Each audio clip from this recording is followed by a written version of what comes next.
Buenas tardes con todos. Les saluda la doctora Giovanna Adelaida Corilla Bruno, médico residente de la especialidad de Medicina Física y Rehabilitación del Hospital Nacional Edgardo Revalletti Martins. El día de hoy vamos a tocar un tema muy importante y muy común en nuestros pacientes lesionados medulares, ¿no?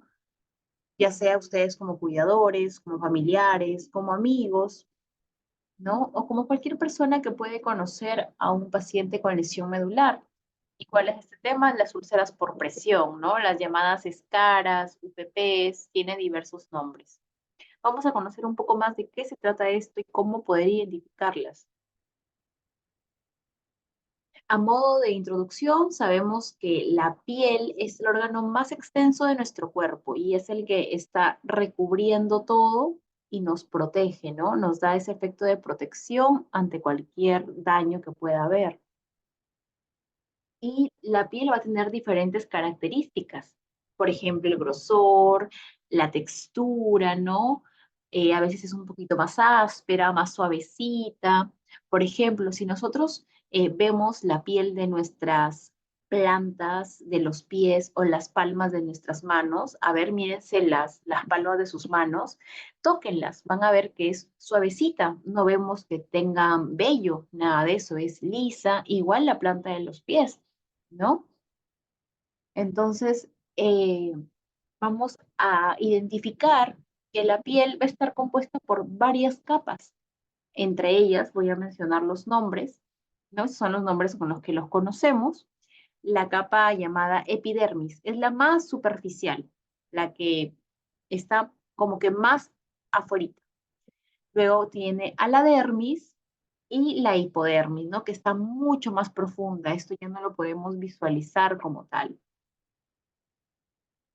Luego, ¿cómo podemos prevenir, ¿no? Estas úlceras por presión? ¿Cómo podemos tratarlas también a futuro? Pero sobre todo reconocerlas para prevenirlas. ¿Qué es una úlcera por presión? ¿Qué es una UPP? O las llamadas escaras también. Son lesiones producidas por la falta de circulación sanguínea en una zona del cuerpo. No llega la sangre o la cantidad de sangre adecuada al cuerpo, debido a que hay mucha presión durante mucho tiempo en esa zona. Y esta presión que se ejerce en esa zona de nuestro cuerpo va a favorecer la falta de, de circulación de la sangre, de que llegue la sangre.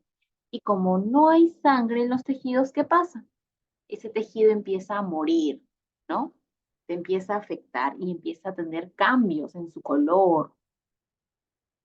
¿Qué características va a tener la piel de nuestros pacientitos lesionados medulares?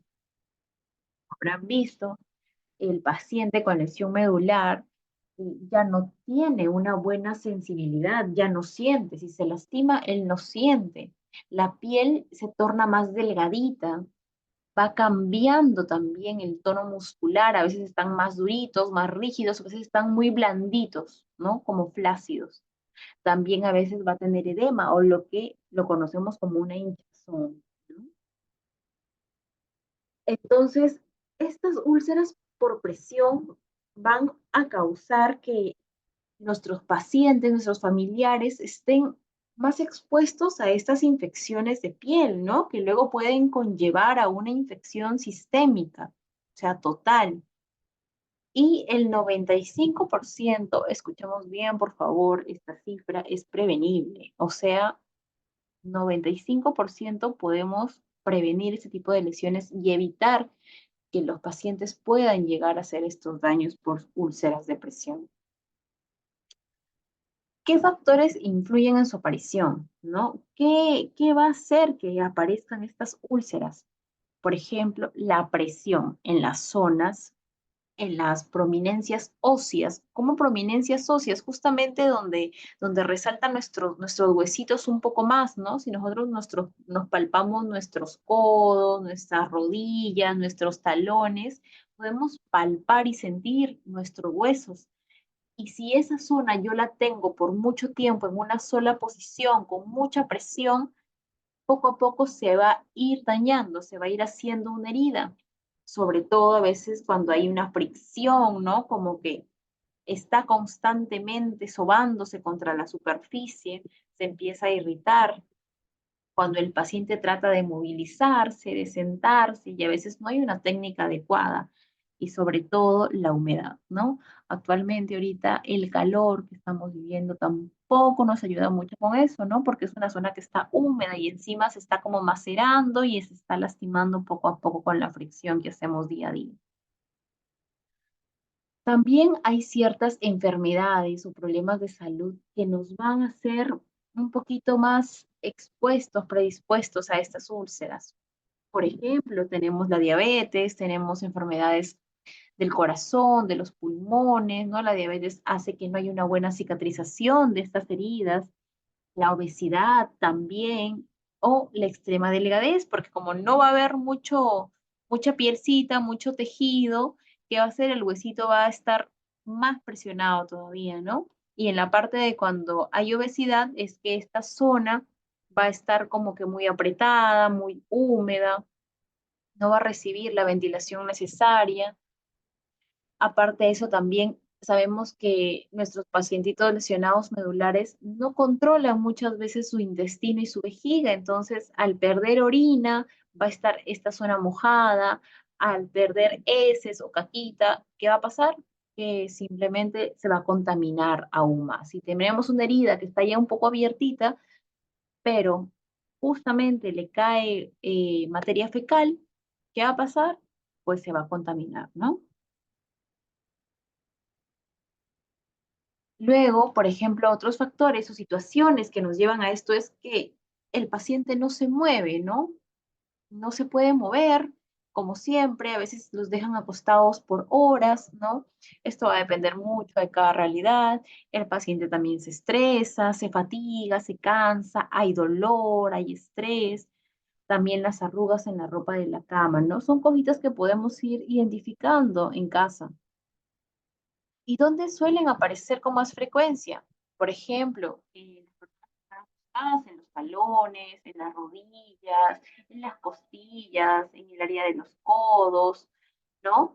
En las personas con sillita de ruedas, vamos a ver que justamente por cómo están sentados, aparecen en la zona de la espalda, en la zona de las rodillas, por la parte de atrás, justamente porque choca con la silla de ruedas, ¿no? En la parte de las caderas, en la parte de las nalguitas, abajo, justamente donde podemos palpar esos huesitos, ahí también suelen aparecer.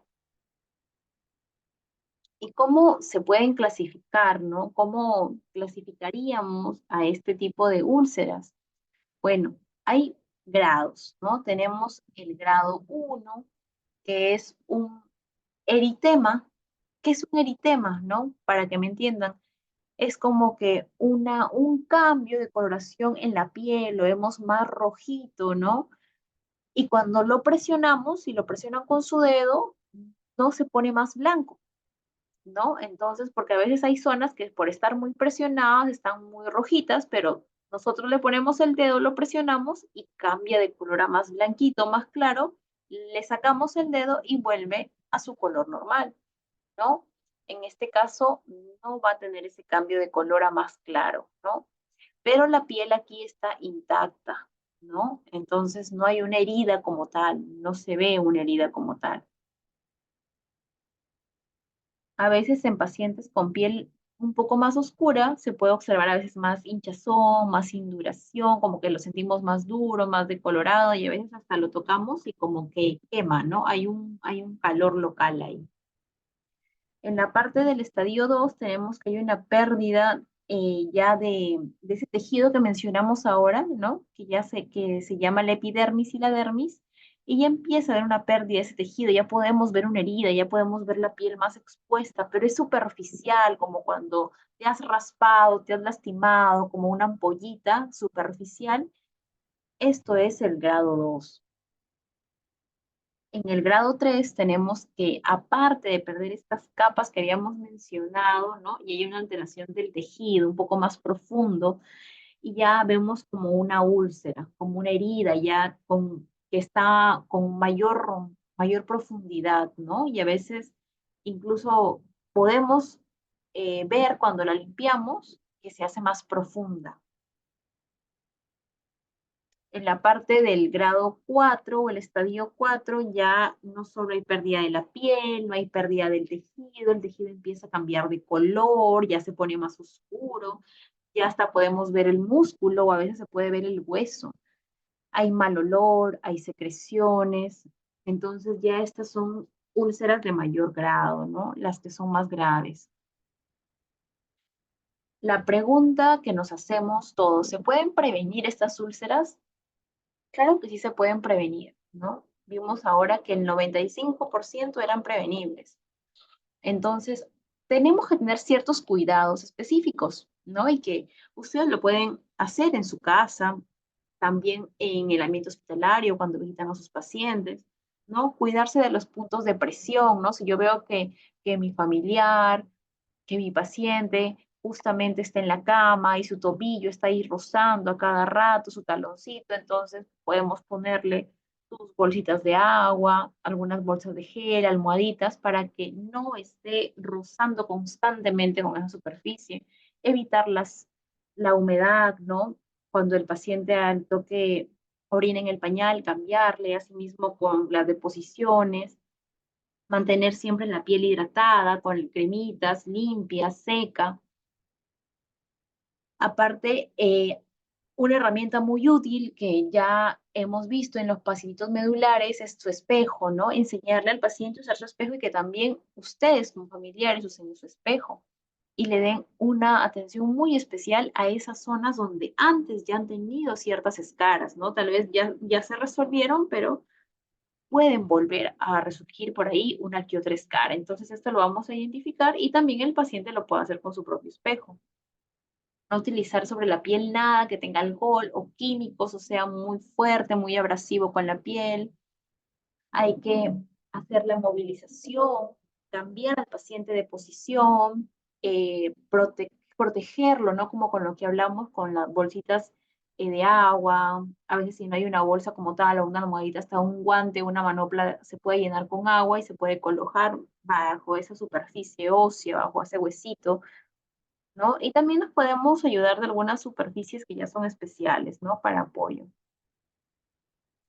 Aquí vemos cómo el paciente se debe estar movilizando constantemente, haciendo cambios de posición cada 2 horas, ¿no? De costado, derecha, izquierda, boca abajo.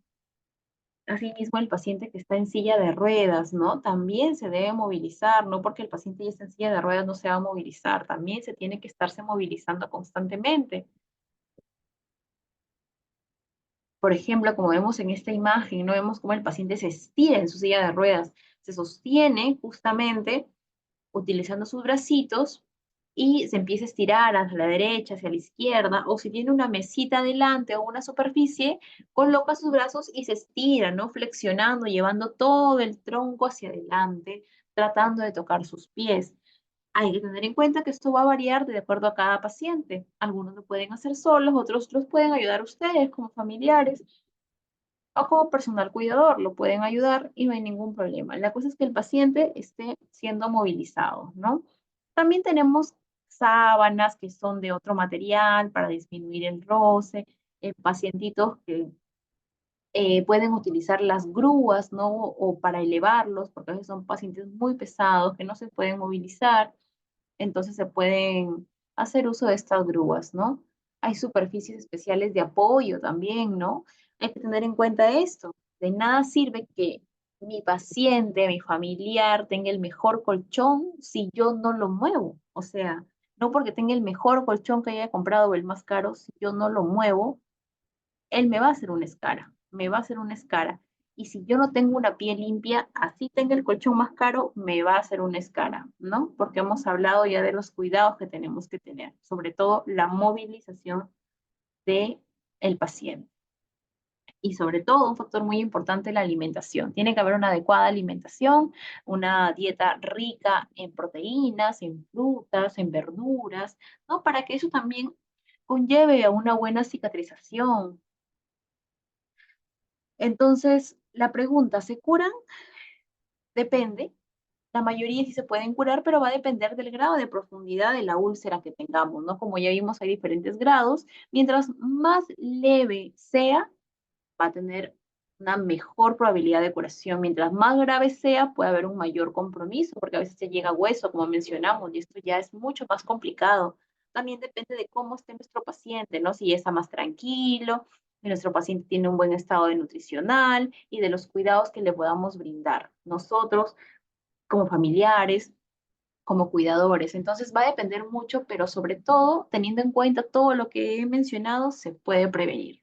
Entonces ya sabemos cómo identificar una úlcera por presión. Muchas gracias por su atención. Espero que haya sido de su agrado este tema y cualquier duda pueden hacérmela llegar directamente.